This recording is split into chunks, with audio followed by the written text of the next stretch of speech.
At 12:38 a.m., a man called 911 in a state of pure panic. His breathing was heavy, rushed, uneven, as if he had been running for his life. The dispatcher tried to calm him down, asking simple questions, but the man on the other end struggled to respond clearly. His sentences were broken. His voice trembled. He kept repeating that someone was after him, that he wasn't safe, that he needed help right now. Minutes later, that man vanished into the darkness. No body was ever found. No clear evidence was left behind. And more than a decade later, no one can say with certainty what really happened that night. This is the true story of Brandon Lawson, and one of the most unsettling 911 calls ever recorded. Brandon Lawson was 26 years old, a father of 4, living in Texas. He wasn't famous, wealthy, or connected to anything unusual. To his family, he was a man trying to hold his life together, working, providing, and staying close to his children. Like many people, Brandon had personal struggles, but he was not known as someone who wanted to disappear or abandon his family. Nothing in his past suggested that he would simply vanish one night and never be seen again. On August 8, 2013, Brandon and his girlfriend got into an argument at home. It wasn't something completely out of the ordinary, but the tension that night felt heavier than usual. Shortly after midnight, Brandon left the house and got into his truck. He didn't say he was leaving forever. He didn't say goodbye. He simply drove away, heading into the Texas night. Sometime after 12:30 a.m., Brandon's truck ran out of gas on a remote stretch of highway near Bronte, Texas. The area was dark, rural, and surrounded by fields and rough terrain. There were no streetlights, no nearby houses, and very little traffic at that hour. Brandon pulled over on the side of the road, alone in the darkness, miles away from immediate help. That's when everything began to unravel. Brandon called his brother, Kyle. From the moment Kyle answered, he could tell something was wrong. Brandon sounded terrified.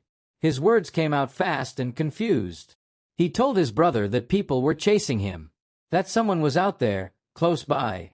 Kyle tried to understand what was happening, but Brandon wasn't making sense. Still, the fear in his voice was unmistakable.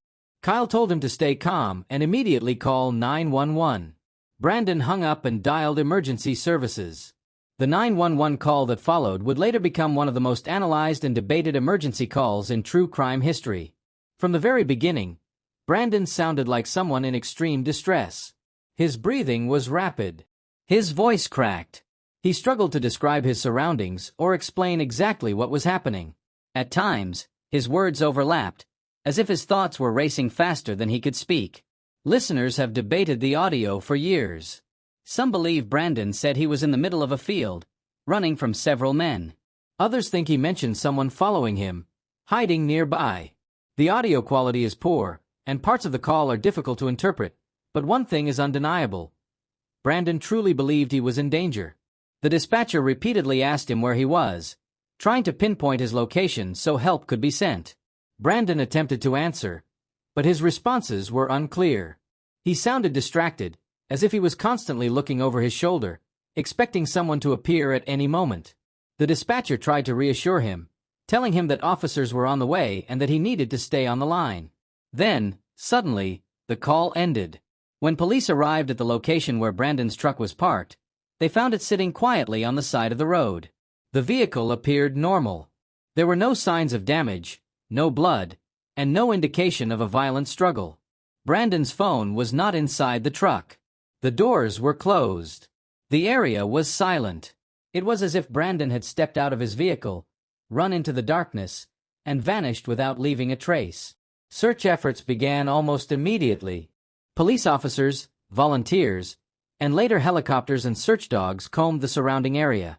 Fields were searched. Roads were checked. Nearby land was examined inch by inch. Despite the massive effort, nothing was found. No footprints that led anywhere meaningful. No clothing. No personal items. No sign of Brandon Lawson. Days turned into weeks. Weeks turned into years. As time passed, theories began to form. Some believe Brandon was genuinely being chased that night and that something happened to him in the darkness that has never been discovered. Others suggest that exhaustion, stress, or fear caused him to misinterpret his surroundings, leading him to run into a dangerous area where he met an unknown fate. There are also theories that the 911 call itself was misunderstood, that key words were misheard, and that the truth may be hidden within the audio. What makes this case so disturbing is not just the disappearance, but the feeling that Brandon knew something was wrong. His fear felt real. His panic felt genuine. And yet, no clear explanation has ever emerged. To this day, Brandon Lawson has never been found. No remains.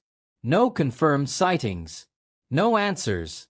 All that remains is a haunting 911 call, a silent stretch of Texas highway, and a family left wondering what truly happened in the final moments of Brandon Lawson's life. And the question still stands. What do you believe happened to him that night?